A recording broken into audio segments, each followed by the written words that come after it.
Vous vous fâchez avec tout le monde trop vite et pour rien, vous êtes certainement colérique et vous en souffrez. Être la proie de crises de colère récurrentes est synonyme de beaucoup de souffrance, que ce soit pour la personne colérique ou pour son entourage. Pourtant, ce n'est ni une tare ni une fatalité. Voyons ce qui peut en être la cause et surtout comment il est possible d'apprendre à vous maîtriser afin d'être moins colérique. Définition, deux types de colère. L'émotion de la colère peut se manifester violemment pendant un bref moment puis disparaître. Ou bien ce sentiment peut rester diffus dans le temps et inciter à élaborer une vengeance ou quelque autre mauvaise action petit à petit. C'est le premier cas de figure qui nous intéressera dans cet article. La colère, une émotion qui décuple l'énergie. La colère est une émotion qui nous prépare à la lutte. Elle incite à la violence verbale et physique et nous donne un sentiment de puissance. Sur le moment, elle peut nous donner des arguments très persuasifs pour nous pousser à nous battre ou attaquer l'autre verbalement aux dépens de tout raisonnement rationnel.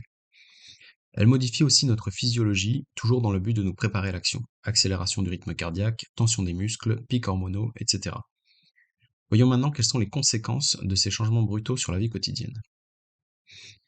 Même si sur le moment on est convaincu de bien agir dans la violence et qu'on se moque des conséquences, on déchante très vite. Le climat d'agressivité constant rend le quotidien pénible pour tout le monde et peut parfois engendrer des scénarios plus inquiétants comme une diminution des relations sociales, une perte d'emploi, des séparations amoureuses ou amicales, des dépressions, des conflits répétitifs, de la haine de soi-même, des suicides, des violences physiques, blesser voire traumatiser d'autres personnes. La personne colérique peut avoir tendance à éviter les relations afin de ne pas ressentir de colère, tout autant qu'elle peut faire fuir ceux qui la redoutent. Ainsi, les conflits répétés avec vos amis ou votre partenaire peuvent conduire ces derniers à mettre fin à leur relation. La colère chronique cache en réalité un profond mal-être, et il est fréquent que les colériques s'effondrent lorsque leur entourage n'accepte plus de vivre dans ce climat insécurisant. Pourquoi une personne devient colérique? Une personne ressent de la colère lorsqu'elle se sent menacée dans sa personne ou dans ses buts. C'est littéralement pour sauver votre peau qu'elle insuffle toute cette énergie et cette volonté. Plusieurs raisons peuvent vous pousser à devenir colérique. Le jugement sur soi et les autres. Lorsque les accès de colère envahissent votre quotidien, c'est le signe que vous portez de nombreux jugements, le plus souvent conscients envers les autres, mais aussi inconsciemment sur vous-même. Vous jugez les autres qui ne pensent pas ou réagissent pas comme vous. Cela renvoie au jugement que vous avez sur vous-même et qui prennent souvent la forme de ce que vous ne vous autorisez pas à faire ou des aspects de votre vie pour lesquels vous ne vous sentez pas à la hauteur. Par exemple, il est possible que vous ne sachiez pas dire non, nourrir vos propres besoins plutôt que d'attendre que cela vienne des autres, accepter de ne pas tout savoir, accepter la frustration ou toute autre émotion jugée comme désagréable. Les traumatismes. Les chocs émotionnels que vous avez peut-être subis dans l'enfance ou à l'âge adulte ont créé un sentiment d'impuissance. Vous n'avez pas pu éviter d'en souffrir. Celle-ci va inconsciemment développer un système de défense afin que vous n'ayez jamais à revivre cette souffrance psychologique. La colère devient alors un moyen de défense préventif par l'attaque. De plus, elle est aussi un bon moyen de refouler ces émotions négatives plus douloureuses, telles que la tristesse ou la culpabilité en les masquant. Quelles sont les erreurs à ne pas faire lorsqu'on est colérique?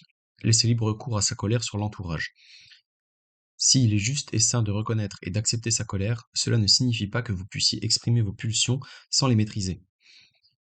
Prendre des décisions sous le coup de la colère. La colère, au même titre que les autres émotions, est passagère. Autrement dit, vous n'êtes pas la colère, vous la ressentez simplement. Cela implique que vous n'êtes pas tout à fait vous-même lorsque vous êtes en colère et que celle-ci brouille votre capacité de raisonnement. Il est donc primordial de ne pas prendre de décision tant que vous n'êtes pas redevenu zen, sinon vous risqueriez de le regretter. Comment faire pour ne plus être colérique? Heureusement, il existe de nombreux outils et astuces qui peuvent vous permettre de désamorcer les pulsions de la colère. Faire preuve d'assertivité en exprimant calmement vos besoins et ceux qui vous heurtent à votre interlocuteur peut contribuer à atténuer la colère. Vous isolez un moment lorsque vous êtes en colère, afin de vous retrouver un peu dans le calme et d'éviter toute réaction impulsive que vous regretteriez par la suite. Cette attitude peut vous permettre de prendre du recul. S'entraîner à respirer en pleine conscience et à méditer. La respiration et la méditation sont d'excellents moyens de gérer votre colère. En adoptant une respiration profonde, votre rythme cardiaque va se calmer et le sentiment de colère s'apaiser. Décodez vos émotions en observant quelle peur se cache derrière votre colère. Vous pourriez découvrir le besoin que vous avez ignoré jusque-là et commencer à le nourrir. Apprendre à gérer ses émotions en suivant un programme adapté. Suivre des thérapies psychocorporelles, la psychanalyse ou toute autre thérapie incluant la gestion émotionnelle peut s'avérer très efficace. En prenant la décision de faire face à ce qui vous angoisse, vous faites déjà un premier pas pour comprendre la colère qui vous habite. Avec un peu de patience et de bienveillance vis-à-vis de vous-même, c'est une toute nouvelle vie plus constructive qui vous attend. Alors n'hésitez pas à franchir le pas. Pour aller plus loin dans la gestion de vos émotions et reprendre confiance en vous, vous pouvez recevoir des conseils gratuits par mail en cliquant sur le lien dans la description. C'est la fin de cette vidéo, si elle vous a aidé, dites-le avec un j'aime, et si vous avez des questions, mettez-les en commentaire. Prenez soin de vous.